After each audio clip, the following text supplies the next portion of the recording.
jeopardized your work, your cooking, your parenting, or your lovemaking. Maybe you blow up when your teenager defies or disrespects you, or your colleagues at work are incompetent or uncooperative. Here's an example of a fellow who let his buttons get pushed on a plane going from San Francisco to Los Angeles. This incident occurred just as the laws changed to prohibit smoking on most flights. As I, A.L., and others boarded the plane, the ticket agent announced that ours would be a totally smoke-free flight. The passenger, who was seated next to me, did not hear the announcement by the agent, and when it was re-announced on the plane, he was really ticked off. First, he tried to get me to agree to his smoking anyway, which I did not do. Then he went on for several minutes about how it was illegal for the airline to prohibit smoking. He thrashed and wriggled in his seat for several minutes, coughing and sighing. He then pronounced, "This restriction is going to piss off a lot of people," and proceeded to light up.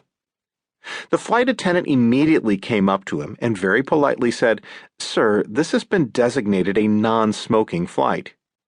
He asked, "By whom?" Startled, she replied, "Pardon me?" He repeated, "I said, by whom?" She said, "The captain." He shot back with, "Well, tell the captain he's a pain in the ass." She asked, "What should I tell him?" He then said, as he put his cigarette out angrily, "Tell him he's got no business doing that and he's a real pain in the ass." She said, "Okay." He then threatened to go into a lavatory where no smoking is allowed and have a cigarette.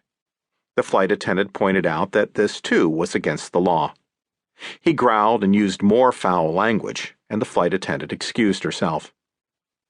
Interestingly, a little later, another passenger nicely asked the same flight attendant about the smoking ban, expressed concern over it, and calmly disagreed with the decision. The flight attendant was understanding, yet firm, and the passenger was polite. The flight attendant then offered the passenger a free drink for the inconvenience. What a difference between the way the two smokers handled the situation. The first passenger was awfulizing, shoulding, and rationalizing, mostly shoulding. The second passenger was thinking in terms of strong preferences, but did not overreact.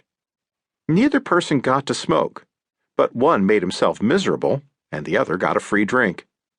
I was also really impressed with how the flight attendant did not let either person get to her. In that job, you get lots of practice in not letting people push your buttons.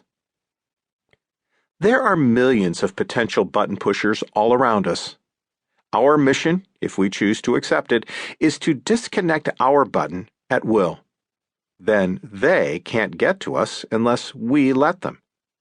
We don't have to run away and hide from the button pushers or play sticks and stones will break my bones but names will never hurt me mind games.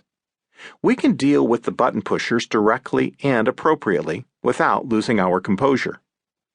If you get yourself excessively depressed or burned out, bummed out, don't give a damn, ignoring, uncaring, down in the dumps, you will not be as effective, and you will likely be miserable. Similarly, if you persist in being depressed over the loss of someone you love, or of your job, or for having failed miserably at some effort, then you have in fact let someone or something push your buttons. You may have noticed that we use the terms depression and burnout together. We did because they often look the same. If you described someone who was burned out, how would you describe that person? Bored, listless, flat affect, unproductive, doesn't care about things he or she used to care about? If we asked you to describe someone who was depressed, you might give a very similar description. They are often very much alike, and we've all felt like this about someone or something. Fourth, if you make yourself excessively guilty, overly responsible, remorseful, blameful, then others can manipulate you. You will not make as good assessments, and you will make decisions for all the wrong reasons, because you felt so guilty.